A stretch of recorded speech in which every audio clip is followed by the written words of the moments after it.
Maybe it was just a nightmare. Alice. There you go, Alan. Hartman. I fell. I had to give you a sedative. Don't fight it. You went through another rough period. What? Right now, it's very important that you stay calm. We don't want you to have another episode. You're a patient at my clinic. Have been for a while now. The shock of your wife's death triggered a mental illness. No, you're lying. You're suffering from various symptoms of undifferentiated schizophrenia. Bastard. It's okay, Alan. Just let go.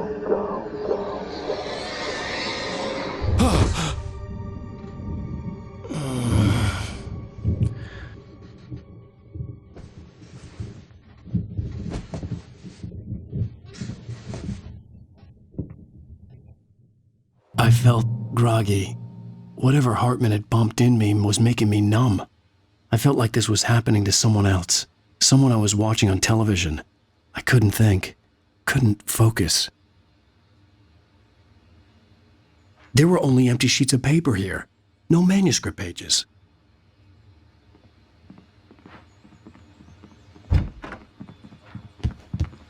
The door was locked.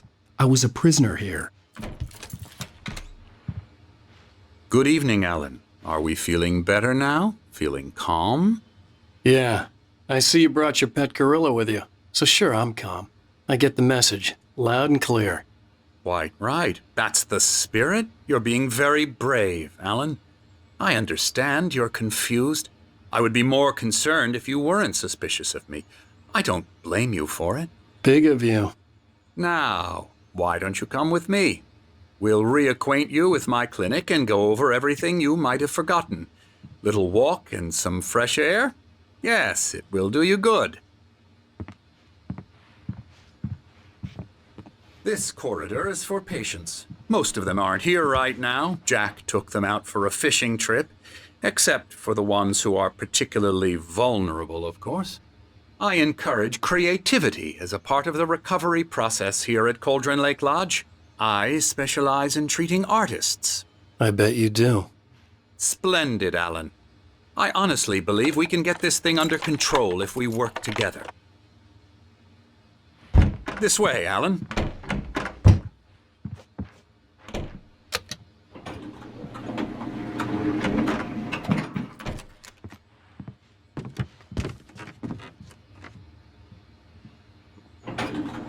Now, Alan, from past experience with you, I know I need to get right into the heart of the matter as quickly as I can after an episode.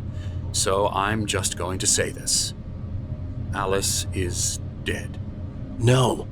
You're in a very vulnerable state until you understand and accept this. Alice drowned, and you couldn't face that. You're suffering from hallucinations, paranoid delusions, unusual thinking, an obsession about light and darkness, a feeling that everything revolves around you, your thoughts and dreams.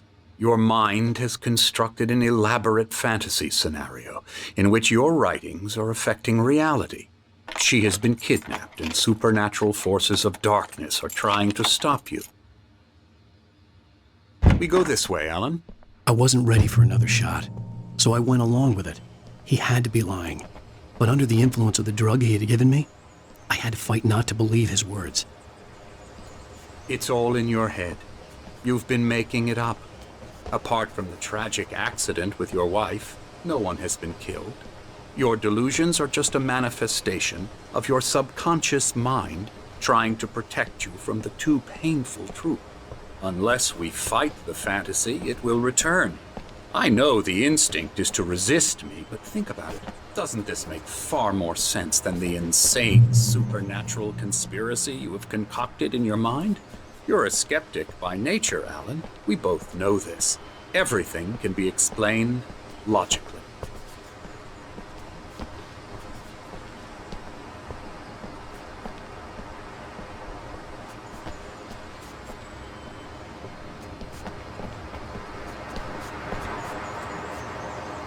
I never get tired of this view. Very inspiring, isn't it? Cauldron Lake spread below us. I could see Mirror Peak on the other side of the lake. I thought I could make out the spot where Diver's Isle had been when I arrived with Alice. Now there was nothing but waves. It seems there's a storm coming. Funny, I don't recall there being a mention of that in the weather forecast. Well, no matter. This way. Follow me.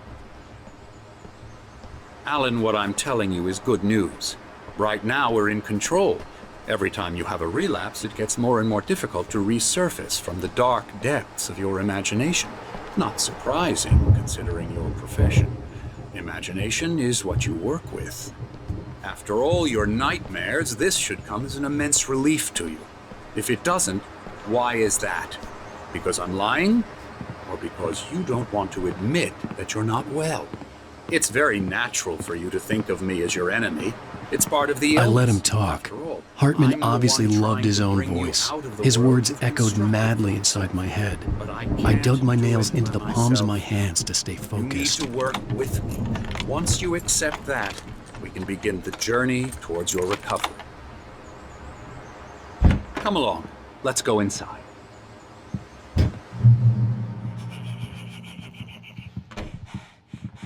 Here's the entrance to the office wing. That's for staff only. You were impressed by my trophies when you first arrived here.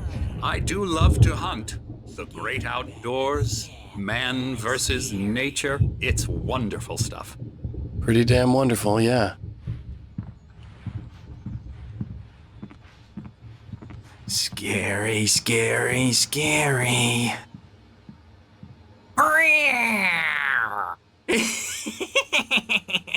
Emerson.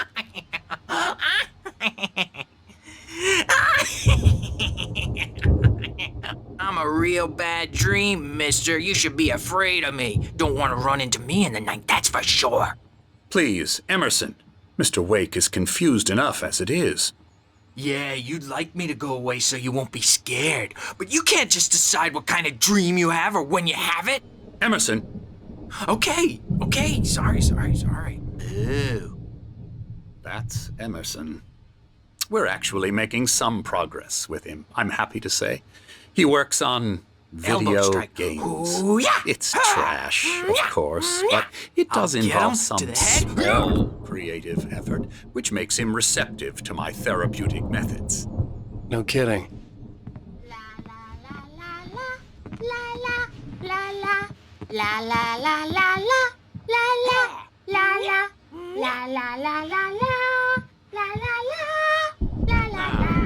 You might have noticed the typewriter in your room. You've been writing as a part of the therapy. As soon as you feel up to it, you should continue.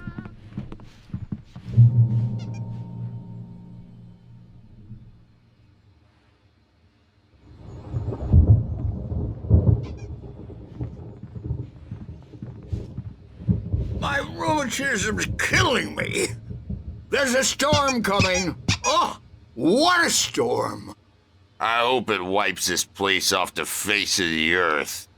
And these two are the Anderson brothers, Odin and Thor. They had how should I put this? A heavy metal band in the 70s and 80s called Old Gods of Asgard. They even adopted new first names to complete the image of Viking gods. After the band broke up, they lived on a farm nearby. They are, well, in advanced stages of dementia. They're well cared for, TLC and all that. There's nothing more that can be done. I'm afraid that the rock and roll lifestyle has left its mark. Oh, that won't do. I'm so sorry to cut this short for now, Alan. The power has been acting up. I'd better go check on it. We'll continue this soon. Meanwhile, when you feel up to it, return to your room and try to write. It really is for the best. Don't you think? I'd like to bash his head in with a hammer. Oh, he'd love to fish out our secrets, but he has no clue. He's not crazy enough. Not crazy like us, Sonny. Yeah! Being crazy's a requirement, Sonny. Who else could understand the world when it's like this? It takes crazy to know crazy. That's the sanest thing I've heard in a while. Zane! You're all right, Tom. Hey, we like him, don't we, bro? He's got to go to the farm. The Anderson Farm. Valhalla! We wrote it all down, lest we'd forget. A crash course. All you need to know to get your head right. You need to find the message. Here, Sonny, here's something for you.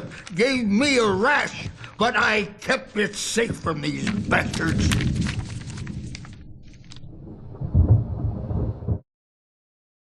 Zane could feel the poems, taking form, shaping things. As he experimented, he imagined he could almost feel the power surging through the keys of the typewriter. It exhilarated him. But there was fear, too. If not for his young assistant Emil, he would have given it up. But Emil convinced him otherwise. He too had a way with words. My head was clearing up, or according to Hartman, I was sinking back into the fantasy. I was convinced he was lying to me about everything. Crazy or not, the Andersons made more sense. Tom, you got any booze on you? Yeah, no. Sorry, We have a stash of the special stuff at the farm. Our own formula. Local ingredients. Medicine clears your head right up. Makes you remember like moonbeams on the brain. Oh, I just noticed. Leather patches on the elbows? That's not very rock and roll. Tom just lost is all. Baba Yaga got to him too, the damn witch. She used us all. Taken from all of us. Took my thunder, the witch. And my ravens, what were they? Memory and thought, the hag. She took something from you too, didn't she? That's what she does. We're better off. This place, the lake, it gives you power. If you're a creator, an artist, a god. Nightmares shifted in their sleep in the darkness of the lake. Yeah, that's the one. She makes sure it comes out twisted and raw. Just ask the lamp lady. She knows what happened to that other writer. She's been using you, boy. And you let her. You went and opened the door for her, didn't you? Now, it was already open a crack. And whose fault is that? We're morally corrupt, disease-ridden, old and stupid. Doesn't mean he had to open it all the way, goddammit.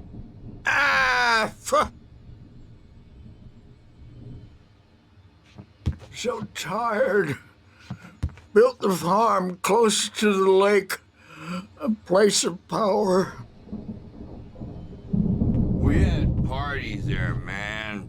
You should go there and have a party.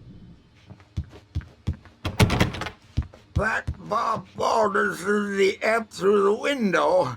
Hit that hippie chick in the back of the head. 15 stitches and a concussion. Bob's dead now. Leukemia. Stitches, snitches, and narcs, man. Bad scene. I am tired, man.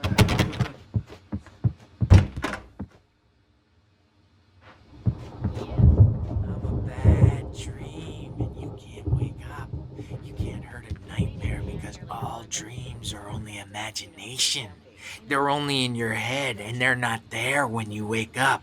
So you can't wake up because I'm in charge now, and I don't want to disappear. My nightmare is the publisher people who want to make a contribution so they can say they made a contribution, and then we end up with mullets in there because they think mullets are funny, but it wasn't supposed to be about mullets, and now it's about mullets. And when it's in slow motion, they call it mullet time because the numbers came back from marketing that mullet time is the hook we needed to go big in the target demographic. And they're not even kidding. They say it all like serial killers with straight faces and smiles. My nightmare is the writers who want to make everything from the characters to the toasters talk all the time and express their feelings so they won't shut up. And the writers won't shut up either because they have feelings too. And I have to listen to them because they're not scared of me. And everyone should just shut up. Shut up. Shut up. But I don't see nightmares anymore because I'm too scary for them. I take 2 pills every morning and 1 with every meal and 4 when I go to bed. And that makes me the scariest nightmare of all.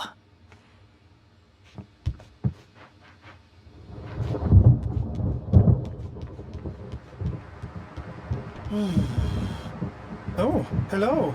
I've painted you. Okay. I was just struck by inspiration a couple of days ago. Dr. Hartman wanted me to paint landscapes, and that's what I was doing. But now I've been doing these things, a lot of them. The images just keep coming. Dr. Hartman likes them. He has them in his office. Yeah? He's very proud of me. He says I'm getting much better. I think I'm getting better. Well, I guess I'd better start wrapping this up. The storm is almost here. Look at that. I'd hate to be...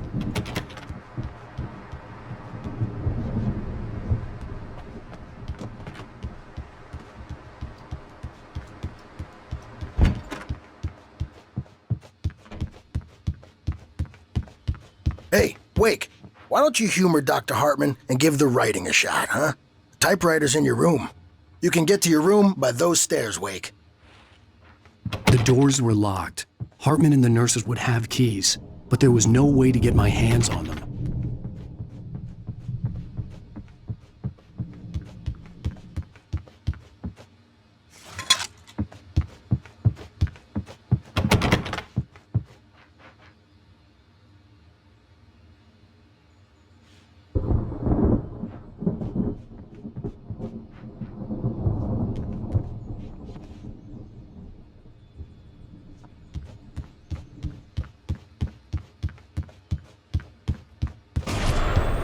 Something's wrong. I'm not myself. It's hard to think that there's a shadow inside my head. I can only focus on writing. Everything else is a blur.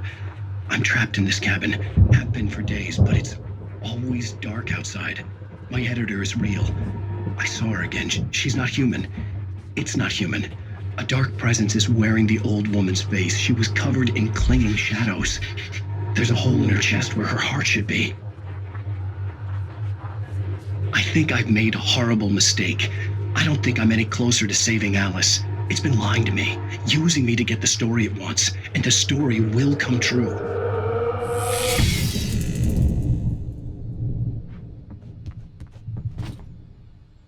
Hartman wanted me to write. I knew I couldn't, but I figured I should just play along for now. It was the only thing I could do with Nurse Birch watching me like a hawk.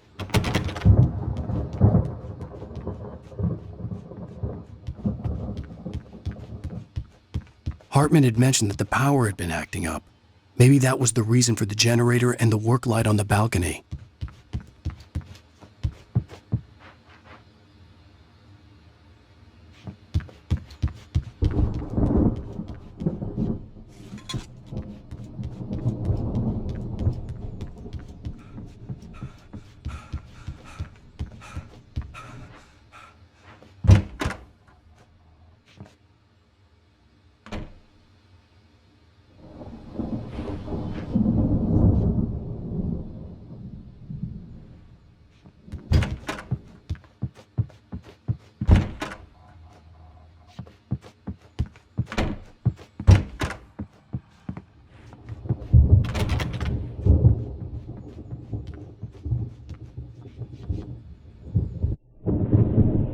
The white glare of the blank page in front of me hurt my eyes. My hands began to shake uncontrollably. Everybody calm down. Put that down. Bert, I need help. Hey, Wake, you stay here. I'm gonna go see what's up. You just keep doing what you're doing. Be cool, okay?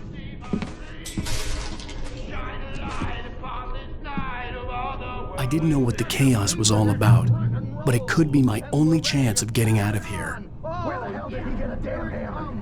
My hammer's up. Here's a friendly poke from Mjolnir, wench. Oh, afraid of the crazy brothers, are ya? Not so weak now, are we?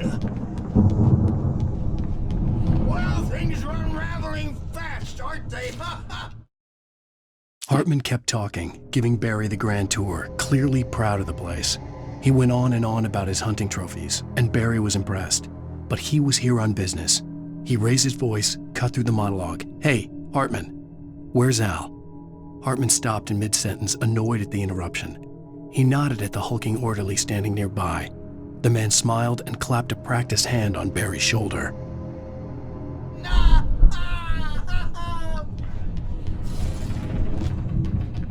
It's my store. Sinclair looked bad. That wasn't a love tap. The crazy old fart hit her hard. If she was one of Hartman's goons, she had it coming. I could get the key to the office wing from Sinclair. I had to get to Hartman's office. He had taken all my manuscript pages. That's where he'd been keeping them. Maybe you could come out and feed our wrinkled adult diapers.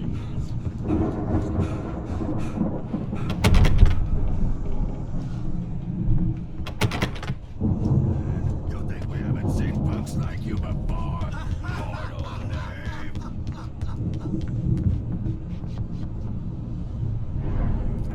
Yeah, you better hide, Birch. My wrath will break. The photo on the wall caught my attention. In it, the clinic staff was standing outside the lodge. I knew the man next to Hartman. He was the kidnapper. Hartman had been playing me all along. The markings on the tape said they were recordings Hartman had made at the sessions with his patients. I saw Alice's name on one of them. For a moment, I couldn't breathe right. Now, Mrs. Wake, can you tell me about Alan's problems? He's more and more out of control all the time. The parties, he's so angry all the time. He's getting violent. Do you mean with you? No, not with me. No, never.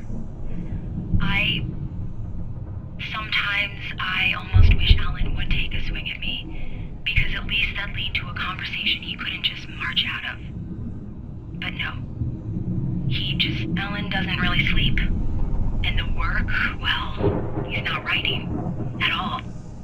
He sits there for hours and just gets more and more frustrated. And I can't talk to him. Yes. Tell me, Mrs. Wake, what would you say to him if he'd listen? I don't know. I want to say, I look at you, and it's not you. Just some stranger who resembles you. Looking out from behind your eyes, and I don't like that guy much. And now it's all gonna go to hell. But you don't ever say this. No. I've tried, but he's not listening. He's too deep in his own problems, always going on about something else. I'm so afraid I'm gonna lose him, and we're not even talking anymore. He doesn't let me in anymore. He just keeps me in the dark. I'm so alone here, even when he's home. Please help me, Doctor, because I'm at my wit's end. Well, if you can just get him here, I'll absolutely do my very best. Yeah, but Doctor, you need to be careful with him. He's not just going to listen to you and cooperate. He's the most stubborn man I've ever met. Well, I'll be sure to bear that in mind. Hearing her voice, what she was saying made me happy and sick and guilty all at once. Worst of all, I recognized the words. The phone call from her. It had been a cut-up of this. Just a recording. Rudolph Lane's case is interesting. He was completely blocked, and frankly, I was about to discard him as useless. However, once Wake arrived and started writing, something changed in Rudolph. He's producing extraordinary work, increasingly dark pieces. Unfortunately, he doesn't respond to direction at all, and it's my belief that he's not so much a creator as an illustrator, perhaps, a recorder of sorts. I hadn't considered the existence of such a role before, let alone its implications, but the paintings he has produced are informative. At least he's easily controlled and useful. I wish I could say the same about Wake. It's frustrating that the best subjects are always so damn difficult to deal with.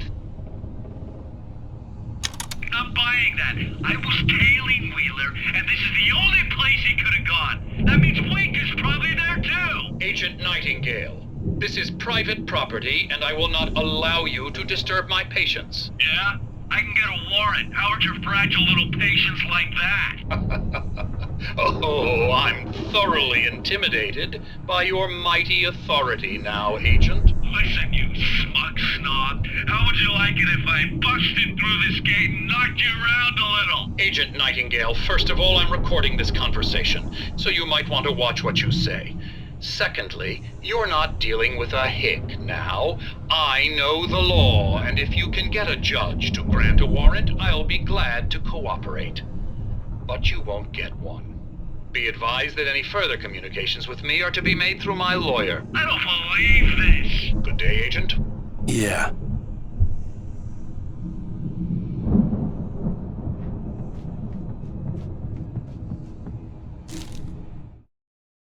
Hartman wasn't happy. Mott could see it in his eyes. He quickly lowered his own. He had made a mess of it, and he knew it. The shame of failure was hard to bear. He hadn't expected Wake to say he needed more time, and he blurted out 2 days, less than Wake had asked for to show him who was in charge. But that wasn't part of Hartman's plan.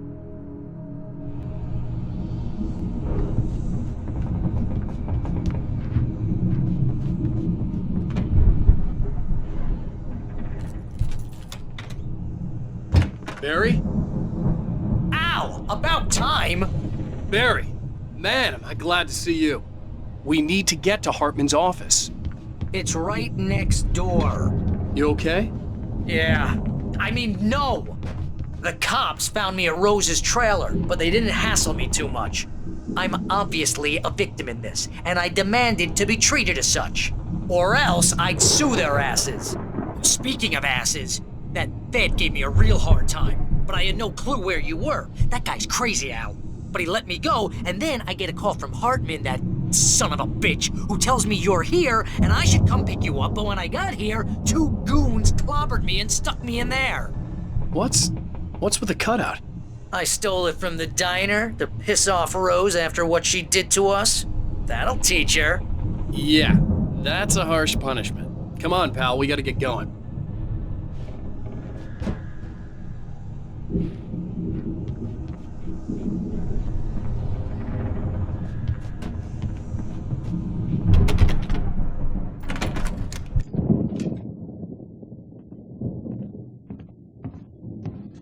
These were all the pages I had on me. And more.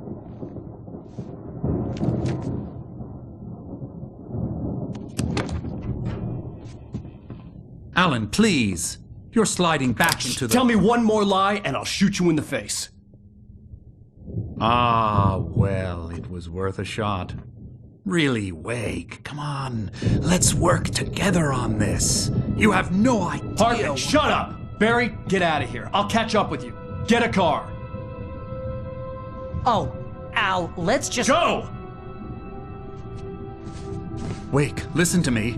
This is a mistake. Don't you see? Together we can create something absolutely wonderful. With your ability and mine.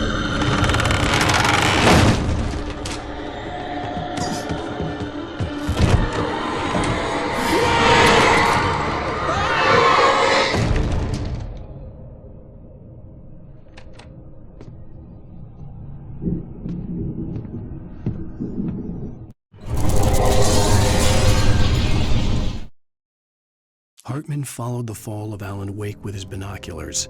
When the rider hit the water, he ordered Jack to take the boat to him. The spot was easy to see in the dark, even with all the extra lights in the boat. The flare floated and kept burning even in the water. Jack turned the radio louder as the engine sputtered. The music was rough and clanking, something the Anderson brothers would no doubt have enjoyed. But Hartman chose to ignore it. Wake was finally within his reach. The dark presence would be on me in a moment. I had to find a way out.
Hartman knew he was no creator.